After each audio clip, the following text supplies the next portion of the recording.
आदरणीय बंधुओं, माताओं व मेरी प्यारी बहनों, राधे राधे। आप सभी का हमारी YouTube चैनल जीवन की धारा पर बहुत बहुत स्वागत है। बंधुओं, आज हम इस वीडियो में भगवान विष्णु की कथा सुनेंगे, जिसे सुनने सुनाने से भगवान श्री हरि की कृपा से घर परिवार में नई नई खुशियों का आगमन होता है।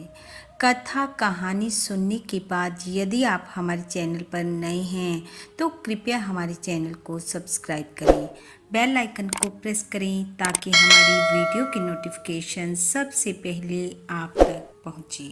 वीडियो को शेयर व लाइक भी जरूर करें। कथा कहानी के अनुसार प्राचीन समय की बात है।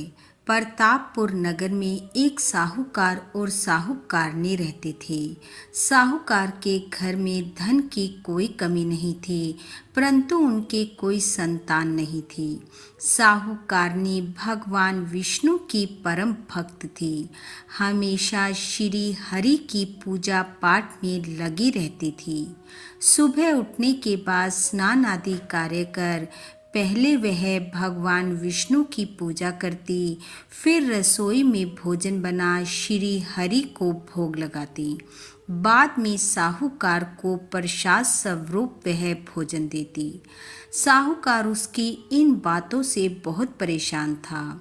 एक तो उनके संतान नहीं थी, दूसरे साहूकारनी की भगवान के प्रति इतनी भक्ति भाव देखकर वह उस पर क्रोधित होता रहता और कहता, अगर इतना ही पूजा पाठ करती है तो तेरे भगवान तुझे संतान क्यों नहीं देते।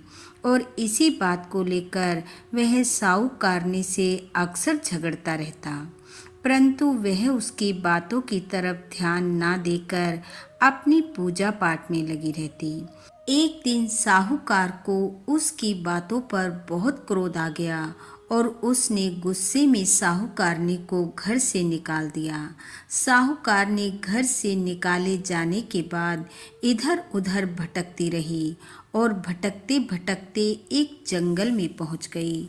वहां उसने देखा 4 लोग मिट्टी खोदने व पत्थर तोड़ने का कार्य कर रहे हैं। वह उनके पास गई और कहने लगी, भैया, मैं भूखी प्यासी हूँ और मुझे काम की तलाश है। मुझे आप लोग अपने साथ काम पर रख लो, जिससे मैं अपने लिए 2 समय के भोजन का इंतजाम कर लूँगी। वे चारों सगे भाई थे। उसकी बात सुन बोले, ठीक है बहन, तुम हमारे साथ मेहनत मजदूरी कर लो, जिससे तुम्हें भी कुछ पैसे मिल जाएंगे। साहूकारनी उनके साथ काम पर लग गई। काम करते करते सुबह से शाम हो गई। काम कर जब वह सब हाथ मुंह धोने लगे तो उन्होंने देखा कि साहूकारनी के हाथों में छाले पड़ गए हैं। वे बोले, बहन, तुम हमें किसी अच्छे घर की लगती हो, तुमसे ये काम ना होगा। तुम हमारे साथ हमारे घर चलो, मेहनत मजदूरी हम कर लेंगे। तुम हमारे घर में रहकर हमारे लिए भोजन बना दिया करना। साहूकारनी ने उनकी बात मान ली और उनके साथ घर चली गई। अब वे चारों काम पर जाते और साहूकारनी उनके घर में सुबह जल्दी उठ घर को बुहार कर साफ सुथरा करती, स्नान कर भगवान श्री हरि का पूजन करती, फिर भोजन बना भोग लगाती और फिर उन्हें भोजन देती। देखते ही देखते कुछ ही दिनों में उनके घर की तो काया ही पलट गई। घर में हर चीज में बरकत होने लगी, थोड़े में भी ज़्यादा का एहसास होने लगा। चारों भाई आपस में कहने लगे कि ये तो बहन के रूप में कोई देवी हमारे घर आ गई है। दूसरी तरफ साहूकारनी को घर से निकाल देने के बाद साहूकार के बुरे दिन शुरू हो गए। देखते ही देखते उसको व्यापार में घाटा लग गया। घर मकान दुकान सब बिक गए। 2 वक्त की रोटी के भी लाले पड़ गए। एक दिन साहूकार ने भी नगर को छोड़ दिया और काम की तलाश में निकल पड़ा। भटकते भटकते वहीं जंगल में उन चारों भाइयों के पास पहुंच गया जहां साहूकारनी पहुंची थी। साहूकार ने उनसे कहा, मुझे काम की तलाश है, मुझे काम पर रख लो। उन्होंने उसे काम पर रख लिया। संध्या को जब काम खत्म हुआ तो वह हाथ मुंह धोने लगे तो उन्होंने देखा उसके हाथ में भी छाले पड़ गए हैं। उन्होंने उससे कहा, लगता है तुम्हें काम करने की आदत नहीं है, इसलिए ऐसा हो गया है। हमारी एक बहन है, उसके साथ भी ऐसा ही हुआ था। उनकी बात सुन साहूकार के मन में ये इच्छा जागृत हुई कि कहीं इनकी बहन साहूकारनी तो नहीं।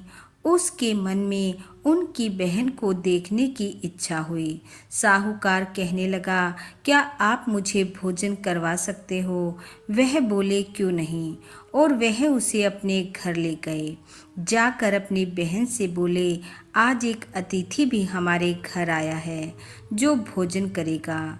साहूकार की नज़र जैसे ही साहूकारनी पर पड़ी वह उसे पहचान गया, परंतु कुछ बोला नहीं। साहूकारनी ने मुंह पर घूंघट कर लिया था, इसलिए वह साहूकार को नहीं देख पाई।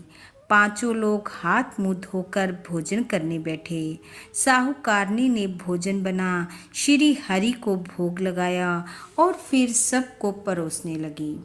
चारों भाइयों को तो उसने भोजन परोस दिया, पर जब वह साहूकार को भोजन परोसने लगी तो उसका हाथ आगे नहीं बढ़ा। भाइयों ने कहा, बहन, ये हमारा अतिथि है, इसलिए इन्हें भोजन परोसो। वह कहने लगी, कैसे भोजन परोसूं? मेरा हाथ तो भगवान श्री हरि ने पकड़ रखा है। वह सब हैरान रह गए और बोले, बहन, क्या कहती हो? अगर भगवान ने तुम्हारा हाथ पकड़ा है तो हमें भी दर्शन कराओ। तब साहूकारनी ने हाथ जोड़कर भगवान से प्रार्थना की कि प्रभु, यदि मेरी भक्ति सच्ची है तो इन्हें भी दर्शन दो और मेरे सत की लाज रखो। तब वहाँ साक्षात भगवान प्रकट हुए और उन सबको दर्शन दे बोले कि ये साहूकार मेरी भक्त का अपराधी है, इसलिए इसे इसके हाथ से भोजन करने का कोई अधिकार नहीं है। तब साहूकारनी ने साहूकार की तरफ देखा तो वह पहचान गई कि ये मेरे पति हैं। साहूकार भगवान के चरणों में गिरकर अपने किए अपराध के लिए क्षमा मांगने लगा और कहा, प्रभु, मैं अपने अपराध का दंड भुगत चुका हूँ, मुझे क्षमा कर दो। और इस प्रकार पश्चाताप करता हुआ वह जोर जोर से रोने लगा। तब भगवान श्री हरि ने उसे क्षमा करते हुए कहा कि जाओ, तुम मेरी भक्त को लेकर घर वापस जाओ, तुम्हें पहले से भी अधिक धन दौलत सुख प्राप्त होगा। ऐसा कह भगवान अंतर ध्यान हो गए। सब भगवान के दर्शन कर कृतार्थ हो चुके थे। साहूकार सबसे अपने किए की क्षमा मांगता हुआ साहूकारनी को साथ ले अपने नगर वापिस आया और भगवान विष्णु की कृपा से शीघ्र ही वह धन दौलत से संपन्न हो गया। उसका व्यापार फिर से चल निकला और श्री हरि की कृपा से उसे सुंदर पुत्र की प्राप्ति हुई तथा उनका जीवन खुशियों से भर गया। ही भगवान श्री हरि, जैसी कृपा आपने साहूकार और साहूकारनी पर की वैसी सब पर करना। इस कथा कहानी को सुनने वाले सुनाने वाले सब पर अपनी कृपा बरसाना। सबके घर सुख समृद्धि ऐश्वर्य व खुशियों से भरपूर करना। इन्हीं शुभकामनाओं के साथ आप सबका बहुत बहुत धन्यवाद। राधे राधे।